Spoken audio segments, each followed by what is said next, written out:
नमस्कार, म सन्तोष केसी, छत्रश्री गाउँपालिकाको अध्यक्ष। छत्रश्री गाउँपालिकामा यहाँलाई हार्दिक स्वागत गर्दछु।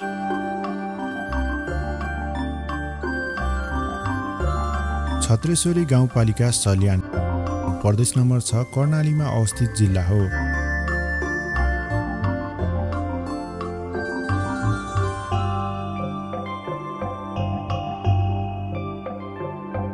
कुल 10 स्थानीय तहमा विभाजित यस जिल्लाको मध्यम भागमा छत्रेश्वरी गाउँपालिका अवस्थित छ।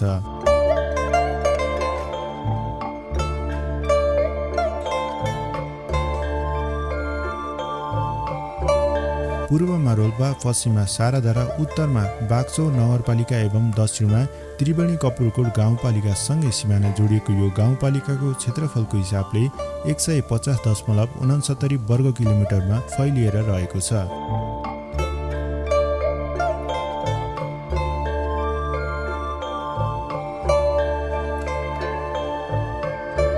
देशको राजधानी सहर काठमाडौँबाट करिब 480 किलोमिटरको दूरीमा रहेको यो गाउँपालिका प्रदेश नम्बर 5 दाङको छोटो दूरीबाट नै पुग्न सकिन्छ। स्वस्थानी कथामा उल्लेखित यसै गाउँपालिकामा अवस्थित छत्रेश्वरी देवीको नामबाट नामाकृत यो गाउँपालिका 7 वडामा विभाजित छ।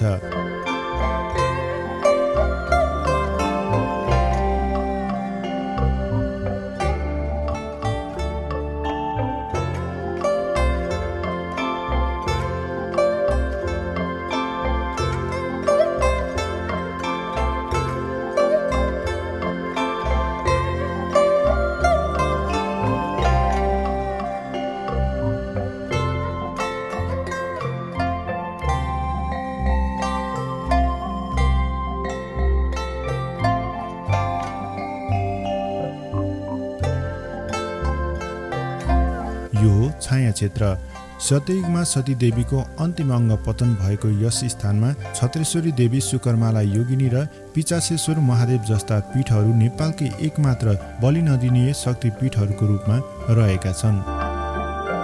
यो चाहिँ विशेष गरी छायापुरमा आएर सतीदेवीको जुन बाघ पतन भयो र यहाँ चाहिँ छत्रेश्वरी उत्पन्न हुनुभयो र यहाँ पिशाच र महादेव शिव सोधिरहनु भयो र यहाँ शुकमाला योगिनी अनि कैलाशबाट काल अष्टभ आर्य मोक्ष भूमिमा चाहिँ भैरवले चाहिँ तपस्या गर्नुभयो र ईश्वरले वरदान दिएर तिमी माथिको अवधिमा गयो भनेर चाहिँ भन्नुभएको छ। त्यो कारण यहाँ चाहिँ कुनै पनि शक्तिपीठमा चाहिँ अब दर्शन गर्दाखेरि मनोकामना पुरा हुन्छ भनेको छ र यो 52 पीठमध्ये सदैव 22 पतन भएको र अष्टभा कैलाशबाट अष्ट भएर आएर यहाँ चाहिँ विशेष गरी तपस्या गर्नुभएको हुनाले यो मुक्ति क्षेत्र भनेर भनिएको छ। यो 52 पीठमध्ये माथि भएको यसको चाहिँ बेसी महत्त्व चाहिँ पुराण राखिएको छ।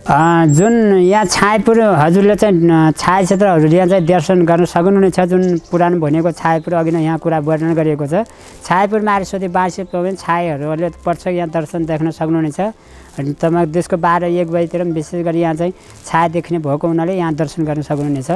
त्यसले गर्दा यसलाई चाहिँ मोक्ष क्षेत्र भनिएको छ। विशेष गरी चाहिँ हाम्रो यो नेपालकै र इन्डियाबाट सबैभन्दा चाहिँ अष्टभैरवले मोक्ष भूमि भएको हुनाले अष्टभैरव सिधै आएर चाहिँ तपस्या गर्नुभएको हुनाले विशेष गरी यो चाहिँ 52 पीठमा चाहिँ यसलाई चाहिँ पुराणमा स्कन्द पुराणमा यसको विशेष महत्त्व व्याख्या गरिएको छ। कुनै पनि भक्तजनहरू यहाँ आउनुहुन्छ भने छायापुरमा आएर सधैँ 22 पत्र भयो र यहाँ छायापुरको दर्शन हजुरले गर्न सक्नुहुनेछ र यहाँ चाहिँ हाम्रो यहाँ सुविधा हामीले माथिबाट कुनै यहाँ भक्तजनलाई चाहिँ हामीले चाहिँ पठाएर अनि यहाँकोबाट हाम्रो कुनै पनि हामी यहाँ आएर चाहिँ देखाइदिन सक्नेछौँ। र छायापुरमा सधैँ 22 पत्र भयो भने जुन स्वस्थानी हजुरले कुनै ठाउँमा नि पर्न सक्नुहुन्छ भने एक यहाँ छाया क्षेत्र दर्शन गर्न अवश्य आउनुहुन्छ भन्ने मन चाहिँ दृढ विश्वास चाहिँ गरिराखेको छु। हामीले हाम्रो गाउँपालिकाभित्र पर्यटन भित्राउनु पर्छ भन्ने उद्देश्यका साथ हाम्रो गाउँपालिकाभित्र रहेको छत्रेश्वरी मन्दिर पुग्नको निमित्त पहिलो कुरा चाहिँ बाटो चौडा बनाएका छौँ। त्यसैगरी त्यहाँ पुगे पश्चात सबै भक्तजनहरूलाई बास बस्नको निमित्त धर्मशाला निर्माण गरेका छौँ। इन्टरनेटको पहुँच पुर्याएका छौँ र त्यहाँ हामीले पानी पुर्याउँदैछौँ।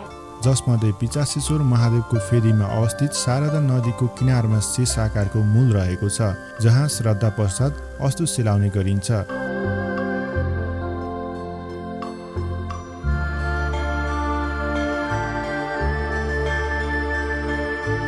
रामजानकी आत्मेश्वर महादेव, खडक देवी, शिव मन्दिर जस्ता धार्मिक रूपले निकै महत्त्व बोकेका स्थलहरू पनि यसै स्थानमा रहेका छन्।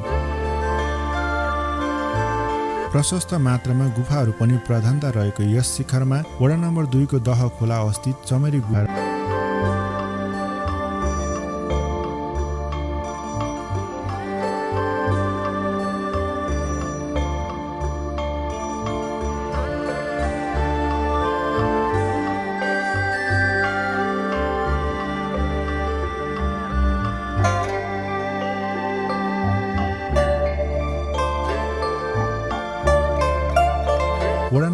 5 मा अवस्थित 7 तले चाँदनी गुफा बेजोड नमुनाको रूपमा देख्न सकिन्छन्।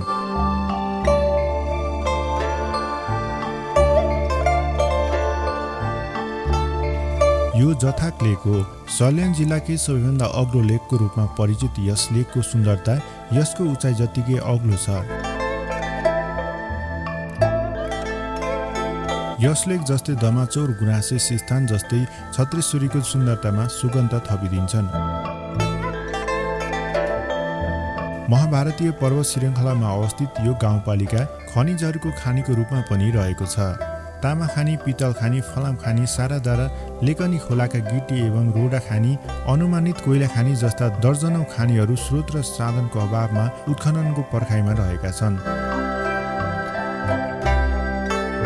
जनजाति सहित मिश्रित जातिहरूको बसोबास रहेको यस स्थानमा परम्परागत सांस्कृतिक महत्त्व बोकेका गाई जात्रा, लाखे जात्रा जस्ता चाडपर्वहरूको प्रधानता पाइन्छ।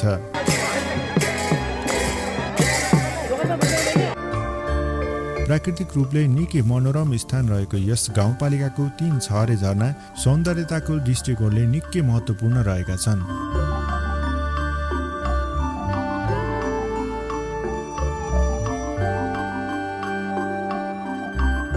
सिद्ध बाबाको अपमान गरेपछि जन्ती अलापीको इतिहाससँगै जोडिएको जन्ती ढुङ्गा यसै स्थानमा अवस्थित छ।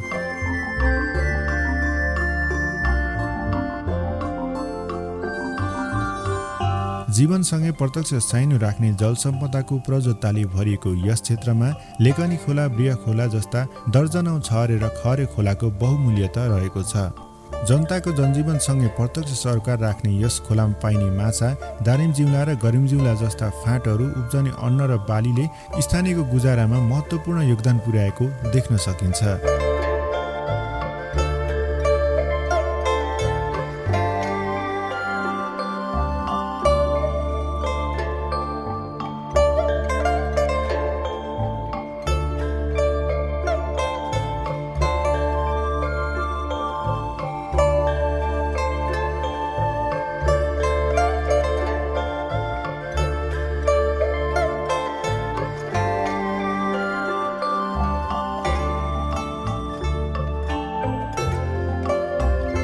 कर्णाली आफैमा लोक संस्कृतिको उबर भूमि हो। सैरेली, ठाडो भाका, असारे भाका र झ्याउरे जस्ता लोकलयको गायनले जो कोहीलाई मन्त्रमुग्ध बनाउने मात्र होइन, मनको प्राण भन्ने गर्दछन्।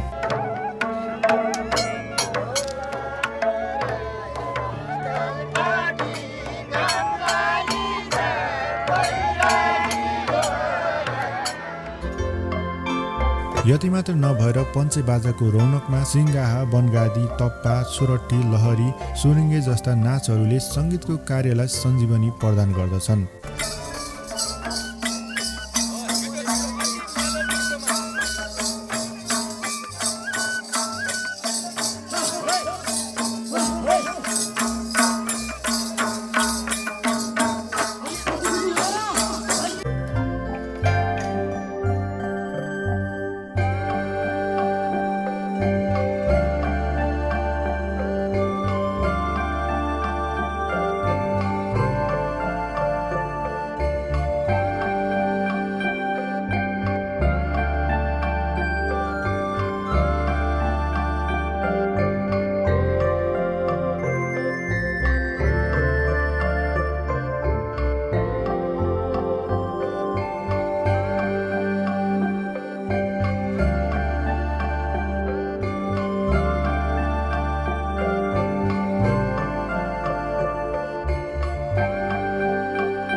मान्छेको तन्त्रमनसँगै प्रत्यक्ष सरोकार राख्ने शिक्षा, स्वास्थ्यको अवस्था विकटताबाट निकटतातर्फ अग्रसर यस गाउँपालिकामा सबै वडामा बर्थिङ सेन्टर र स्वास्थ्य चौकीको पहुँच पुगेको छ।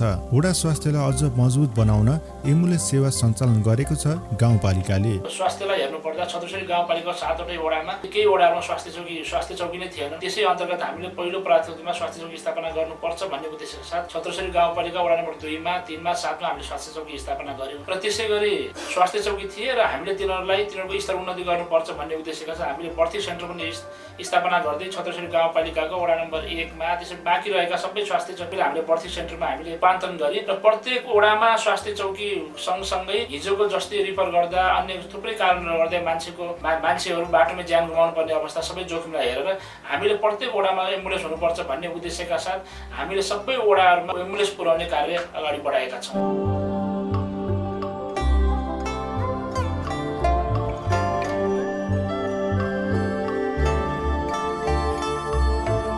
कुल 68.91% सक्रिय जनशक्ति रहेको यस गाउँपालिकामा 43वटा शिक्षा संस्थाहरूको उपस्थिति देखिन्छ, जस अन्तर्गत वडागत 7वटा नमुना विद्यालय घोषणा गरिएको छ।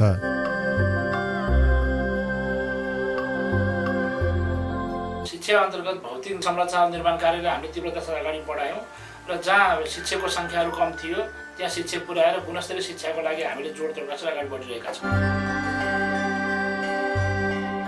धान, गहुँ, मकै जस्ता खाद्यान्न बालीहरूको अधिकतम उत्पादन यस गाउँपालिकामा नगरीय बाली र फलफुलको पनि प्रशस्त सम्भावना देखिन्छ। तिल, अरहर, मास, मसुरो, केराउ र चना जस्ता दलहन बाली पनि उत्पादन गर्ने यस गाउँपालिकामा सुन्तला, अम्बा, आँप, लिची, हलुवाबेत, कागती र मेवा जस्ता फलफुलहरू पनि भारी परिमाणमा उत्पादन हुँदै आइरहेका छन्।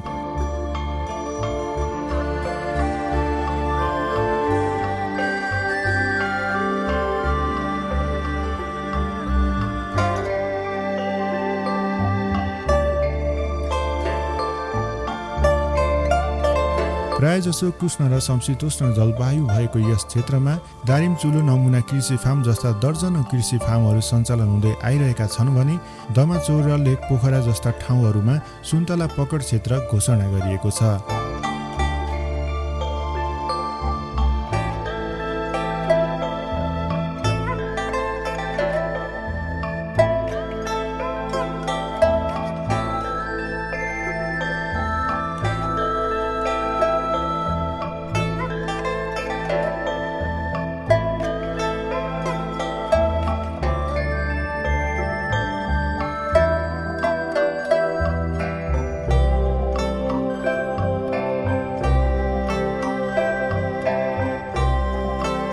गाउँपालिका भित्र अध्यक्षमा निर्वाचित भए पश्चात बाटोमा हामीले भिन्नै तरिकाले काम गर्ने उद्देश्यका साथ जस्तो हामीसँग स्रोत साधन अत्यन्तै थोरै भयो, हामीसँग आफ्नो बजेट पनि अत्यन्तै थोरै भएको हुनाले र जनताको माग पनि अत्यन्तै धेरै भएको हुनाले हामीले कम लगानीमा सबैको उद्देश्य पुरा होस्, सबै ठाउँमा बाटो पुगोस् भन्ने उद्देश्यका साथ हामीले आफ्नै स्रोत साधन खरिद गरेका छौँ, जस अन्तर्गत हामीसँग 2वटा एक्सकाभेटर, 2वटा डोजर, टिप्पर त्यसरी हामीले यिनी खरिद गरेर प्रत्येक हाम्रो गाउँपालिकाभित्र 3वटा मुख्य बाटोहरू छन्। एउटा शङ्खमूलदेखि दार्चुङ हुँदै तुसारीसम्म जोड्ने बाटो, अर्को हाम्रो लान्तीदेखि दमाचौर लेक पोखरा हुँदै दमाचौरसम्म जोड्ने बाटो र तेस्रोमा हाम्रो अर्को ठुलो बाटो भनेको शङ्खमूलदेखि खर्चुवासम्म जोड्ने बाटो हो, जस अन्तर्गत हामीले सबैभन्दा पहिला लान्तीदेखि दमाचौरको बाटोले हाम्रो आफ्नो बजेटमा हामीले त्यो काम सुरुवात गर्यौँ र सबै ठाउँमा अहिले पहल गरेर सबैको सहयोगले त्यो बाटो निकट भविष्यमा पिच हुने तयारीमा छ। शङ्खमूल जिताचौर हुँदै तुसारी जोड्ने बाटो कम्तीमा हामीले टेन्डर गरेको त्यो 4 करोड जति खर्च हुन्थ्यो होला।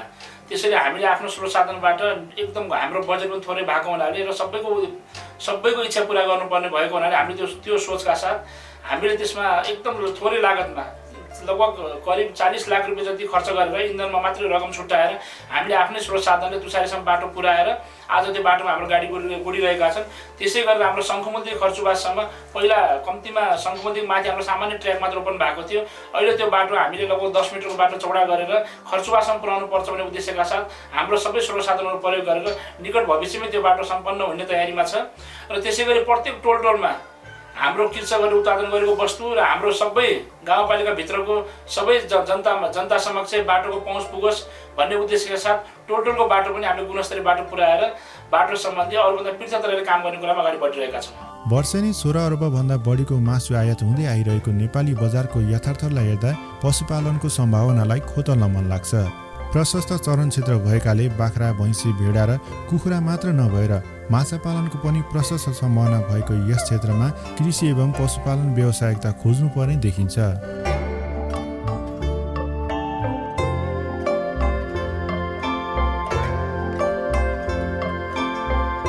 हरियो वन नेपालको धन शब्द चित्रमा मात्र मोहरित हुँदै गइरहेको वर्तमान समयलाई यस गाउँपालिकाले हरियो धनको रूपमा रहेको वनको संरक्षणमा निकै अग्रसरता देखाएको पाइन्छ।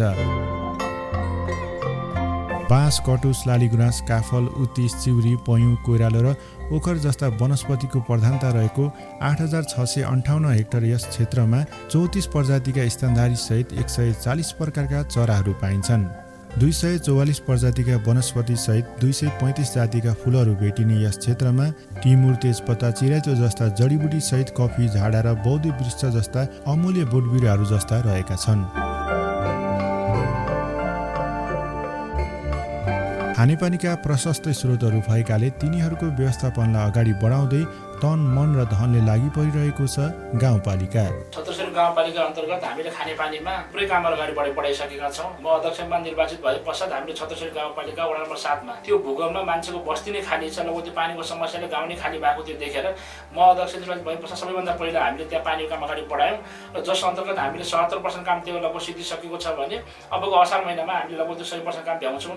त्यसै गरी हामीले थुप्रै सबै वडाहरूमा हामीले लगभग 8 देखि 10 करोडसम्मको लागत लगानी गरेर कम्तीमा न्यून खानेपानी सबैलाई पुर्याउनु पर्छ भन्ने उद्देश्यका साथ कामहरू निर्माण गरेर अगाडि बढाइरहेका छौँ। लान्ती र दमाचामा हामीले करिब 3 करोडको टेन्डर अगाडि बढाएर निर्माण कार्य अगाडि बढाइरहेका छौँ, जो निकट भविष्यमै सम्पन्न हुने तयारीमा छन्। विकासको जेठो पूर्वाधारमा रहेका सडक, एक घर एक बाटोको अनुरोधमा अगाडि बढिरहेको यस गाउँपालिकामा जलविद्युतको अवस्था भने प्रत्येक वडामा पुग्दो क्रममा रहेको छ। देखेको छत्रसरी गाउँपालिकाको 7 वटा मध्ये 3 वटा वडामा बत्तीको पहुँच पुगेकै थिएन। त्यसैलाई पहिलो प्राथमिकता राखेर हामीले छत्रसरी गाउँपालिका वडा नम्बर 7, 4 र 5 मा हामीले बत्तीको काम अगाडि बढाउने प्रक्रिया अगाडि सुरु गर्यौं र अहिले करिब सबै टोलमा लगभग बत्ती पुगिसकेको छ। त्यसै गरेर छत्रसरी गाउँपालिकाको अरु बाँकी अन्य वडामा सबै वडाको टोलमा बत्ती पुर्याउनु पर्छ भन्ने उद्देश्यका साथ हामीले काम अगाडि बढाएको छौं। त्यसैगरी भर्खरै गाउँपालिका अध्यक्ष सन्तोष केसीद्वारा शिलान्यास भएको राप्ती लोकमार्ग अन्तर्गत प्रवेश गेट, जसमाथि एकातिर नेपालकै ठूलो शङ्खको प्रतिमा र अर्कोतिर छत्रेश्वरी मन्दिरको प्रतिमा रहनेछ, जसको छिटो नै निर्माण सम्पन्न हुनेछ। यस गाउँपालिकामा राप्ती लोकमार्गको कुल दूरी 8 किलोमिटर रहेको छ। त्यसैगरी शङ्खौमा हामीले शङ्खपात निर्माण गरेका छौं, जस अन्तर्गत नेपालको सबैभन्दा ठूलो शङ्खले स्थापना गरेका छौं। यो क्षेत्र धार्मिक रूपमा अत्यन्तै महत्त्व बोकेको क्षेत्र हो, जस अन्तर्गत हामीले स्वस्थानीमा हामीले सुन्ने गरेका छौं। सतीदेवीको सम्पूर्ण अङ्गहरू पतन भइसके पश्चात महादेव त्यहाँ भएको कुण्डमा, शङ्खौमा रहेको कुण्डमा स्नान गरी कैलाश पर्वत गएको किंवदन्ती रहेको छ। भूगोल, वातावरण, पर्यटन, धर्म, कला, संस्कृति र इतिहासका दृष्टिकोणले खुड्किलो उपलब्ध क्रममा रहेको छ।